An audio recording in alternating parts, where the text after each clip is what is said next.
तो देख सकते हैं ये रॉड कितनी हिल रही है, कितनी प्ले है इस रॉड में। ये देखें, देखिए इसमें भी बहुत ज़्यादा प्ले है। ये देखिए, ये देखें, इस तरह से हमने नट को लूज करना है।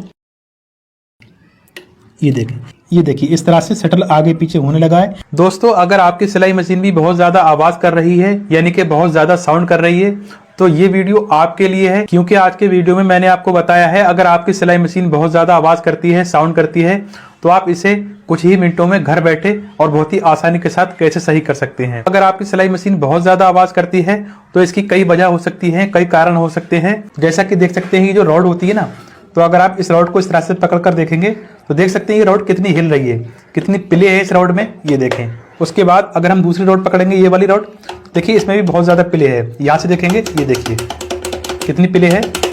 ये देखें, फिर उसके बाद अगर आप यहाँ पर चेक करेंगे, ये जो चिमटा होता है ना, तो देखिए इस तरह से ये भी इस तरह से हिल रहा है।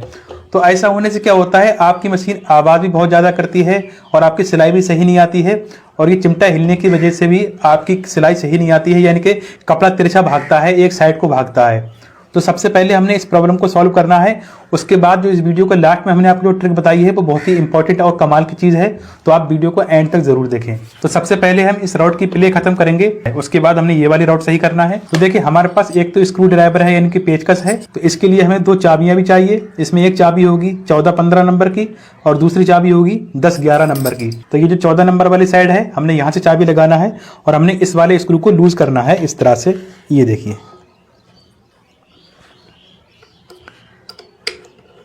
इस तरह से लूज करने के बाद अब देखिए जो ये वाला स्क्रू लूज हो चुका है।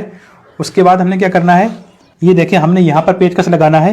तो सबसे पहले हमने इसको इस तरह से टाइट कर देना है। ये देखें, इस तरह से टाइट करेंगे। टाइट करने के बाद अब यहाँ पर आपने क्या चेक करना है, तो जैसा कि देख सकते हैं अभी इसमें जो प्ले थी, अब वो प्ले खत्म हो चुकी है। पर यहाँ पर आपने ये भी ध्यान रखना है, इस रॉड में थोड़ी सी प्ले होनी चाहिए। प्ले होना बहुत ज़रूरी है, क्योंकि अगर आप यहाँ से बिल्कुल टाइट करके कस देंगे और इसमें प्ले नहीं होगी तो आपकी मशीन बहुत ज़्यादा टाइट भी चलेगी।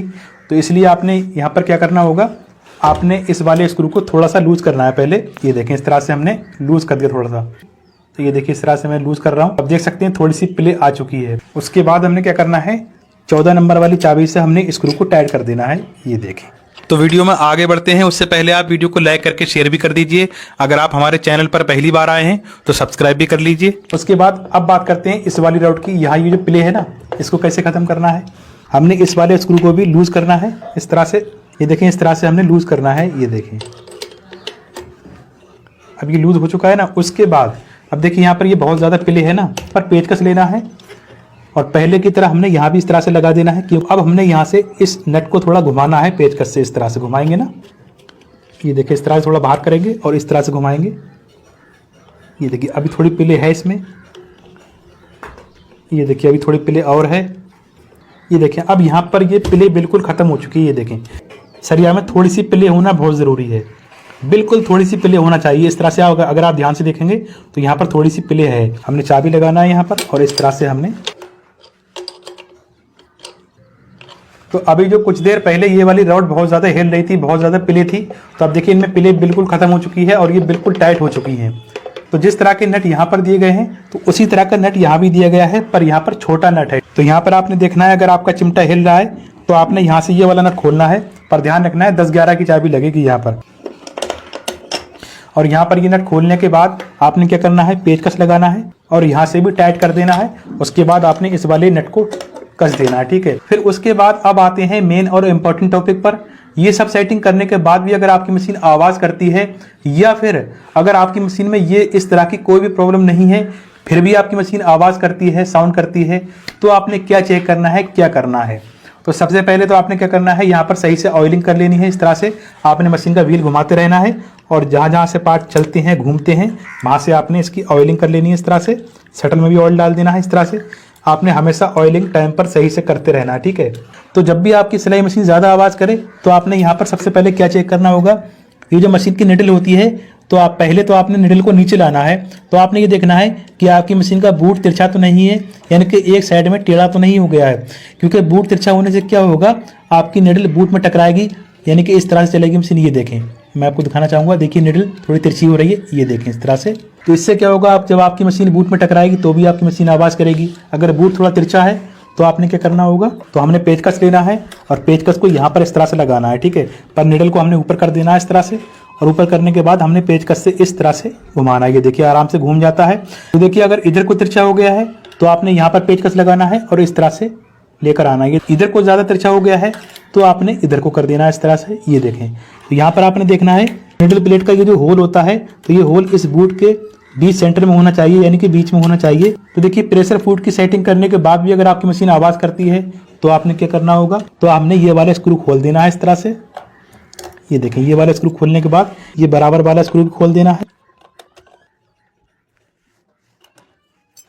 उसके बाद हमने प्रेशर फूड भी खोल देना है इस तरह से। फिर उसके बाद हमने निडल वाली प्लेट लेना है, जो प्लेट यहाँ पर लगी होती है। तो हमने क्या करना है, इस प्लेट को इस तरह से उल्टा करना है। उल्टा करने के बाद आपने इस तरह से रखना है।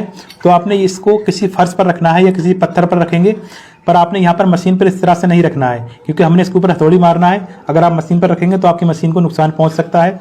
चलिए मैं आपको समझाने के लिए दिखा देता हूँ। और किसी फर्श पर रखकर यहाँ पर हथौड़ी मारेंगे इस तरह से, थोड़ी जोर से मारेंगे, धीरे नहीं मारना है। तो हमने यहाँ पर हथौड़ी क्यों मारी, इसकी ये वजह हो सकती है, जब मशीन चलते चलते कई बार ऐसा होता है, जो ये वाली जगह होती है ना, तो ये नीचे को दब जाती है। और दबने से क्या होता है, जब मशीन के जो तीत होते हैं, जो दांत होते हैं ना, तो ये नीचे से प्लेट में टकराते हैं और टकराने की वजह से भी आपकी सिलाई मशीन आवाज़ करती है।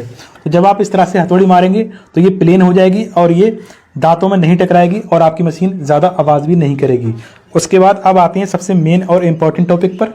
अब हमने तीत भी खोल देने हैं। ये आपको लास्ट वाली ट्रिक बता रहा हूँ, ये ट्रिक बहुत ही कमाल की है और आपको ये देखना बहुत ज़रूरी भी है। ये देखें, अब यहाँ पर मैं आपको दिखाना चाहूँगा, यहाँ पर आप ध्यान से देखें। तो जब हम निडल को इस तरह से नीचे लाते हैं ना, ये देखिए हम निडल को नीचे ला रहे हैं इस तरह से। तो अब यहाँ पर आप नोट कीजिए, ये जो शटल का हुक है, जो शटल की नोक है, तो जब हम इस तरह से मशीन चला रहे हैं तो देखिए शटल की नोक निडल में टकरा रही है, इस तरह से देख सकते हैं।